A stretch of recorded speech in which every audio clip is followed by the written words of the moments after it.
Morning, everyone. This is Felipe with Garrick Solutions, and I have the pleasure of speaking with Mr. Yasir Billoo. He's the managing partner for International Law Partners here in beautiful Hollywood, Florida. Yasir, welcome. Thank you, Felipe. Thank you for having me. It's so I wanted to take this opportunity to continue from the initial interview that we had a couple of weeks ago, and what I wanted to find out more was it's a very hot topic at the moment with intellectual property rights. I wanted to get your feedback on that because when business is running smoothly and everything is perfect, then there's no issues. But with tangible assets such as like office space, vehicles, machinery, that might be easier to solve. But intellectual property is just one thing that, it's very ambiguous. Like, how do I split this? Who owns what? Especially when there's disputes or people just aren't into the business and want to move on. So I'd love to get your feedback on the subject. I know I went in several directions there. No problem at all. So it commonly comes up, and unfortunately, business partners don't ever take this into consideration when going into business together. So the idea is your intellectual property is owned by the business, right? So whether it's logos, brand names, things like that. If the business is succeeding but the partnership is not working out, what do you do with the branding? What do you do with the intellectual property that you've created? It may be even more difficult. For example, if you have a specific software that you've developed or a specific process in terms of how to do business that you've developed, how do you separate that? How do you break that apart and say you take one piece, I take one piece? It's never that simple, right? So the issue is, first and foremost, you should try to protect yourself in a partnership agreement. Partnership agreement should have provisions on what specifically happens to intellectual property.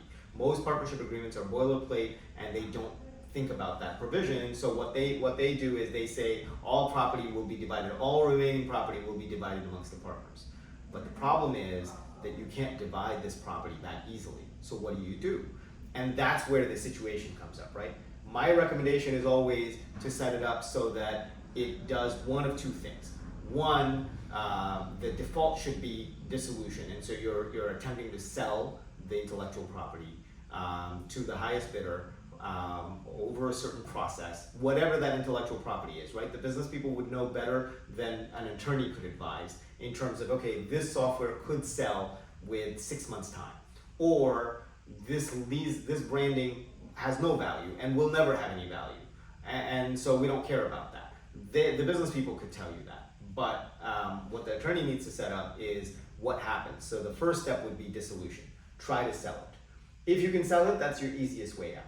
The other fail-safe would be that one of the partners can buy or can trade the remaining part of his distribution or her distribution for the intellectual property. If you do it that way, it's a clean sort of exchange where one partner gets more distribution at the end for whatever is left, but the other partner walks away with all the intellectual property. Does that make sense? Yes, completely. And also, as a business owner, you don't know what solutions you have to address that problem. Right. I think it's happened to me in the past with previous startups that I've worked on. As you said, you can't break it apart into two pieces, right. and what do? So I think it's extremely beneficial just to seek legal advice, just to have that information of these are your options, and you should address that in the beginning as you stated, because everything is great until it's not, and then how do you? And that's one of the keys to all business, right? Everything is great until it's not, and what you're hiring an attorney for is not the 99.9% of the time that you're running your business. It's the 0.01% of your time that's not going well. And what happens when it's not going well? What happens? Partnerships break up all the time. We call it business divorce for a reason, right? So what happens in the case of a divorce? How do you separate property? How do you go your own way? How do you make sure you protect each other? So each partner at that point is not just looking out for the best interest of the business, is also looking out for their own best interest. So those are all questions, right? If you have a normal corporate attorney drafting an agreement for the business, a partnership agreement, he's looking out for the best interest of the business. but is he looking out for your best interest and your partner's best interest? How is that working? Isn't that really a conflict of interest? All of those questions we don't ask at that period, and we should. Right, and as you start saying these things, it just makes you realize that as a business owner, you need to be better prepared and you should be better assessed for those situations and to plan ahead and to stop thinking, just reactionary, always on the back foot, but plan for this, see where it's going, and just make sure that it would give you peace of mind at the end of the day versus having to deal with uncomfortable situations. Yeah, nobody likes to go into a marriage thinking what happens in the case of divorce. Similarly, nobody likes to go into a business thinking what happens if we don't survive, if we don't succeed, or if we just don't get along. That's also a possibility, right? Partners break up more often than not just because the business is doing fine, but the partners don't get along. So what do you do in that scenario? You have to think that out. You have to think worst case scenarios and what's the parachute at the end of the day? What's going to save you from being completely destroyed by this? Everybody has losses. That's not the issue. The issue is how do you take your losses and move on? That's what you should be planning for. Right. Yeah. Just a lot of information and just thinking about that. And do you have those conversations often with business owners that are looking to establish a business?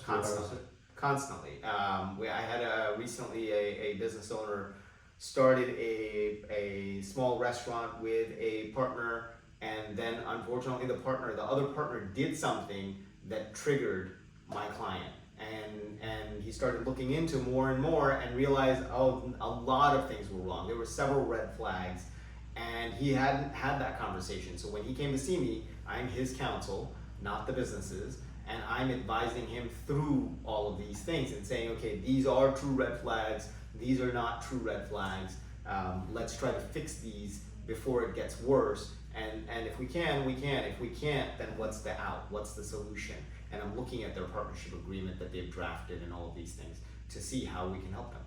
Perfect. So you do establish that ongoing relationship with businesses or clients that, when the time comes, or just, I think it's amazing to guide them through a process to kind of always be there. I know it's extremely helpful just to have, it definitely gives you peace of mind. No, absolutely. One of the things that helps me is my litigation background helps me see where the minutia is in terms of what's picked apart at litigation. So when it comes time to get to a lawsuit, you know where the strengths and weaknesses are because we've been through so many of these cases. So then when we're advising clients on the front end, it's a lot easier to advise them and say, look, these are the potholes that we're seeing based on our experience in litigation, and this is what you should cover up now. And that's extremely valuable insight because just in prior work histories, I have been exposed to inside counsel that have consulted with external counsel, but that counsel doesn't have litigation experience. Right. So they see things completely different and they want to go to a settlement or to try to avoid going to litigation because they don't have that experience. Right. No, and my goal is always to avoid litigation. As much as litigation we do, my first attempt is to avoid litigation, but you can't avoid litigation if you haven't set up properly. And the point is, if you go to an attorney that doesn't have the litigation foresight, then there might be really good attorneys and they might still protect you. But I feel like the litigators are more equipped to protect you in terms of these things because they've seen what hasn't worked and what has worked in real life, right? So you might think, oh, this is written just fine, but then when you go to court, everybody's looking at it and saying, what did you mean by this provision? Nobody understands it. And that's important from a litigator's perspective. I'm looking at that and saying, how would this hold up in court? I'm looking at every agreement that comes across my desk that way. And as a client, you're more assured that you're able to handle that situation versus a firm or an attorney that isn't. It's, pray and hope for the best, unfortunately, Correct. Even if you might have all the information in favor. Absolutely, and I'm telling you, even if you, I think the number one advice I give to partners is have separate counsel. Just like I would tell married people, have separate attorneys, drafting a prenup and reviewing a prenup and doing all of that and negotiating what's in the best interest. Don't have a single corporate attorney doing the partnership agreement for both sides. I know it's more expensive, each person has to, but it's the cost of setting up your business properly versus having problems later. You will imagine if during negotiation for a partnership agreement, you discover that your partner has an intention to do X, Y, or Z, and you never want that for your business. You found that out now because of this negotiation. If you just gave it to a corporate attorney who was in the best interest of the company and was just drafting a boilerplate agreement, that wouldn't be good enough, right? Because then you wouldn't discover these things that attorneys are going to pull out of you. Right, and that attorney wouldn't have my best interest because he has two parties to satisfy. It's impossible to have your best interest when he's trying to satisfy both parties. Yes, completely. I think all of these things are ex post facto. You think, oh, this is the best way. We're both in an amicable relationship, but you know, the attorney then has to draw that line as to, okay, for this agreement, you know, they won't look all throughout the agreement in your benefit. No, and what I do as a standard practice is if somebody comes to me for an agreement and says, you know what, we both agree on these terms, we don't need separate counsel, I have them write a written waiver of conflict of interest, because I'm telling them overtly there is a conflict of interest whether you admit it or not. It's impossible to deny that. So then you're going to put in writing that you're waiving, sort of like a against medical advice type of Yes. form, you know, where the doctor is telling you this is my advice, and you're saying it doesn't matter what your advice is, I'm doing something else. Fine, you're right, your money, no problem, but you're going to make sure you sign a statement confirming that you understand that there is a conflict of interest, and I've advised you of it, and you want to go forward anyways. Totally okay. Right, but it's also good to have someone to tell you the truth and tell it like it is. Like, you can't do this, you shouldn't do this, you know. 100%. That's the reason you hire professionals. Not just if you just wanted, nowadays there's AI. If you just want a draft agreement drafted the way you want it, and you don't want any advice from a professional, I would tell you don't even hire an attorney. Use AI to prepare an agreement, because what else are you getting from your attorney? You're not getting professional advice in that sense. All you're getting is a paralegal's write-up. That's all you're getting. If you want a professional's advice and you're paying good money for a professional's advice, take the advice. That's what you're hiring a professional for. Completely, and it's the experience and just being in certain situations, as you mentioned, with litigation, that prepares you to better advise clients more than just, as you said, yes, please draft me a non-compete, or please draft me X, Y, or Z agreement. No, I've seen probably, I want to say, probably every scenario of breach of contract and how to read different language differently. I've seen all of that in 20 years, right? As you can imagine, in federal court, in state court, in multiple other states. It's very hard to now surprise me with, oh, you know what, that's a unique argument. I hadn't thought of that. That comes up very little now. So that's the experience that you're paying for when you hire a professional, especially somebody who has the litigation experience that can then advise you on the front end on what to avoid.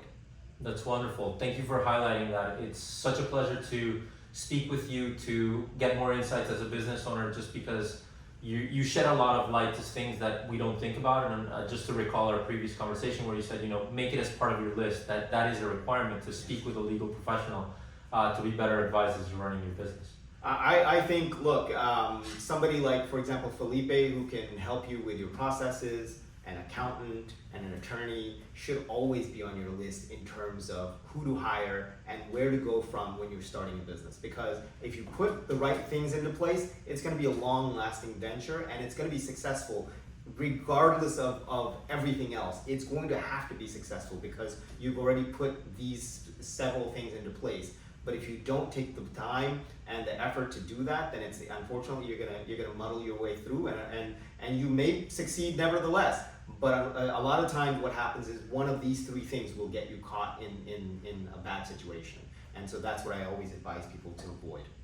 Wonderful. Yasir, thank you so much for your time. It's a pleasure speaking with you. Is there any last comments that you'd like to share? Or no, you can contact me through my website, ilp.law. The phone number is there, my email address is there, so I'm happy to hear from you and go from there. Wonderful. Have a great day. Thank you so much.